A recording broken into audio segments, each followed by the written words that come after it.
Good morning, good morning. So this is the last lesson of elimination method. We're going to be multiplying both equations on this time. So I had to reshoot this video a couple times because my Apple Pencil died and it's not an Apple Pencil, my little stylus pencil died and my microphone died. So here we go. Third time is the charm. Whoosh. Anyway, you see right here, we have X's and we have Y's. Neither of these guys match with the numbers, and I can't multiply 2 by anything to get 5. I can't multiply 2 by anything to get 3. So what do? What we do is we pick what's probably going to be the easiest variable to eliminate. I like to pick the smallest numbers. What you do is you multiply, like if you wanted to cancel the y's, you'd multiply the top equation by 2 and the bottom equation by 3. That's going to make the y's match. Technically, you could pick the x's also. If you wanted to multiply the bottom equation by 5 and the top equation by 2, you'd get a match with the x's. The bottom line is you just need to pick the multiplication with what you think is the easiest, okay? For me, I'm going to go 3 and 2. Side note, do not use the signs when you do this. Just use the number out in front without the sign of the term that you want to match. So we're going to times the top equation by 2 and the bottom equation by 3. What we're going to do next is a big distribution on both of them. And you're going to see you are going to get some bigger numbers here. Again, a calculator might be helpful depending on how comfortable you are with multiplication. But it's the same process we've been doing, just double the fun. 6x plus 6y equals 36. From here, we can recognize, oh, look at that. There's our match. The y's now match. Okay? Now we do have to figure out, are we going to add or subtract these equations to get our y's to cancel?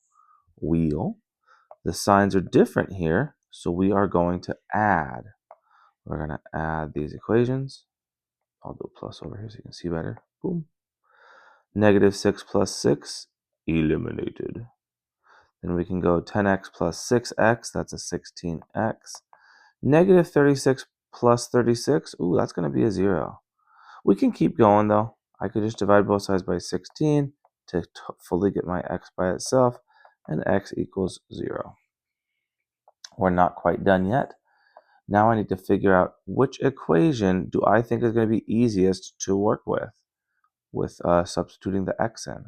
Well, I think the bottom one looks pretty easy to work with. We got small numbers here in front of my variables, so we're going to take this 0 and substitute it right there. So I go 2x, my x is 0, plus 2y equals 12. And from here, we're just going to get this 2y by itself. Oh, that's going to be a 0, so 2y is by itself. Last but not least, divide both sides by 2. And we've got y equals 6. Bop. Remember, we do want our answer in xy form, so we're going to go x, which is 0, and y, which is 6. And that's it. I'm going to give you guys one more example. Here we go. Let's go negative 3x plus 5y equals negative 8. And we'll go 5x minus 8y equals 13. So here, again, we don't have an easy match here. So we need to figure out which variable is going to be the easiest to eliminate. Well, it's going to be the x's because we've got a 3 and a 5 that we're working with our x's.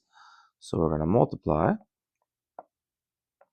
And whatever's on the bottom, we times the top by that guy.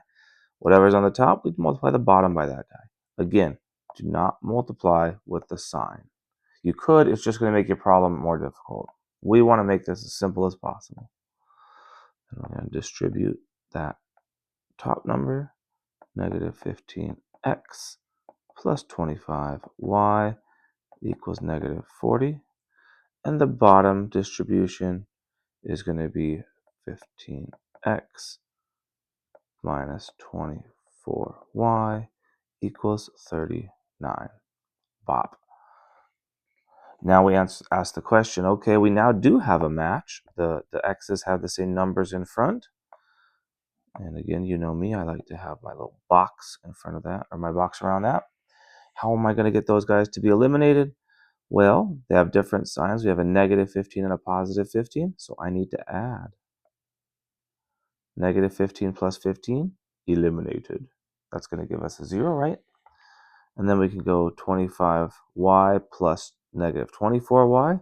That's going to give us a 1y. And the answer, we have negative 40 plus negative 30, or no, negative 40 plus positive 39. That's going to just give us a negative 1. Oh, look at that. Y is by itself. Problem's halfway done. Once you get to this point, in my opinion, the problem is pretty similar to every other elimination problem you've done. It's just this double multiplication sign, or double multiplication situation, that makes these guys definitely more advanced. So now I'm going to take this one. Which one looks easiest? I'm going to go, just for fun. Normally I'd pick the top guy because it's a 5y. I'm going to pick the bottom guy. It is a little more tricky. We'll just mix it up a little bit. But the reason why I want to do that is to show you guys, you can pick either y and you're going to be okay. So we're going to go 5x minus 8 times y is negative 1, equals 13. From here, classic algebra, guys, we're just going to combine these guys. Negative 8 times negative 1 is positive 8. I still have my 5x, and I still have 13. From here, normal two-step algebra problem. We want to get that 5x by itself. Opposite of plus 8 is minus 8. Got to do that to both sides. We've got 5x equals 5. And last but not least, we're going to divide both sides by 5. And we got x equals 1. Boom. Final answer, xy term, 1, negative 1. There we go. All right, thanks for watching. Hope this was helpful, and have a good day. Bye-bye.